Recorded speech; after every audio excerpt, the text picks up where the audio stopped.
Hello guys! Welcome to Mama Rose Mini Vlog. So for today's video guys, samahan nyo nga ulit ako. Nandito nga pala ako sa bahay at naglilinis na nga ako dito sa amin. Yun nga pala ay Friday ng umaga. Katatapos ko nga lang makapagluto ng aming almusal. Nagluto na nga lang ako ng kanin, tsaka nagluto na rin ako ng pambao ng aking asawa dahil papunta nga siya sa palayan. Sabi nga niya sa akin daw siya ay magmamaluto. At pagkaalis nga niya, ako naman ay naglilinis na rin dito sa bahay. Pagkaalis nga ng asawa ko ay naiwan nga ako, sobrang kalat nga ng bahay. Maaga ngang nagising ang aking mga anak. So ngayon nga sila ay naglalaro doon sa playpen at habang nanonood. Habang naman sila ay nalilibang, ako din naman ay linis ng linis dito sa bahay. Hindi ko na nga maipaliwanag ang kalat ng aming bahay. Kahit nga ako hindi ko rin alam kung kailan ako matatapos, kung anong oras. Hindi ko na nga mabidyohan ang kalat ng bahay namin dahil nag-focus na nga lang ako sa paglilinis. Inuna ko na nga linisin ang aming lutuan kasi sobrang oily talaga, tapos ang dami pang alikabok sa mga gilid-gilid. Pasensya nyo na nga pala dahil habang nag-voice over nga ako ay maingay ang mga bata. Dito lang kasi ako sa kwarto nagtatago at habang nagbo-voice over. Balik na nga muna tayo sa aking ginagawa. Inuna ko na nga muna linisin ang aming lutuan. Pagkatapos ko ang linisin ang aming lutuan ay nilinis ko na nga rin muna ang lamesa namin dahil kumakain nga kami kanina dyan ay sobra ding kalat. Akin na nga din palang nilinisan ang aming lagayan ng mga rekado, ng mga toyo, mantika, tsaka iba pa. At pagkatapos ko nga maglinis ay sinunod ko na nga rin yung lamesa namin.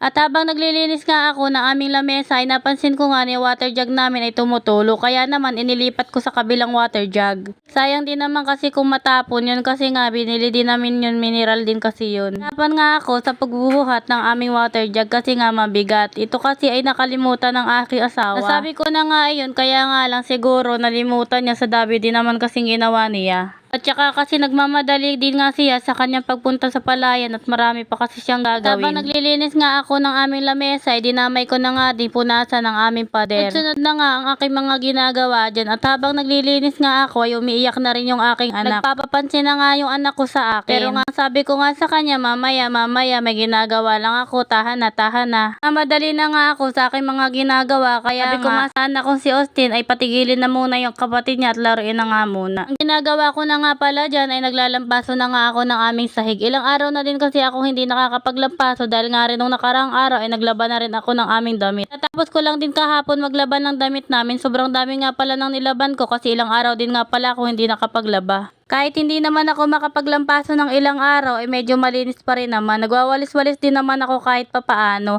Hindi ko lang talaga masabay yung paglalampaso nga, gawa nga na yung bata. Sa dinami-rami din kasing ginagawa, lalo na kapag ako lamang mag-isa dito sa bahay. Sa araw-araw nga, kapag ako'y naiiwan lang dito kasama yung mga bata, utay-utay lang din naman ako gumagawa. Kapag natapos ko nga yung labahin, ay kinabukasan naman ako maglalampaso at kinabukasan din naman ay maglilinis ako ng aming kwarto, kaya naman ko din naman yung aming mga damitan. Ganun lang naman. Mga nakaraang araw ay natapos ko na nga linisin ang aming kwarto. Linis ko na nga pala yung mga cabinet namin. Inilipat ko na naman kasi sa ibang pwesto ang aming mga cabinet. Natatawa na nga yung asawa ko dahil baka nga daw mamaya yung mga cabinet namin ay makarating na sa CR. Nakita nyo nga ba yung sopa ko na pinagpapatungan ng aking kamay? Yan nga pala ay nakalagay sa tabi. Yun nga pala inilipat ko na naman dyan sa ibang pwesto. Malapit-lapit na nga ako matapos sa paglalampaso kong iyan at maya-maya nga ay umiyak na naman ang aking anak. Sabi ko nga ay madali na ako matatapos, tumahan ka na dyan. At habang naglalampaso nga ako dyan, ay nakapaglagay na nga ako tubig sa heater para nga magpakulo ng pampaligo ng aking mga anak. So natapos na nga ako sa aking paglalampaso, ito na nga ang resulta ng aking mga pinaglilinisan. Inaantay ko na nga lamang matapos kumulo ang heater at para mapaliguan ko na nga yung mga bata. Ang nga pinakita yung playpen namin kasi nga yun lang yung hindi ko pa nalilinisan. Nakaglinis ng CR namin at mamaya-maya pagkatapos maligo ng aking mga anak ay lilinisan ko na nga rin muna yun. So hanggang dito na nga lang muna guys ang aking video. Salamat sa panonood guys.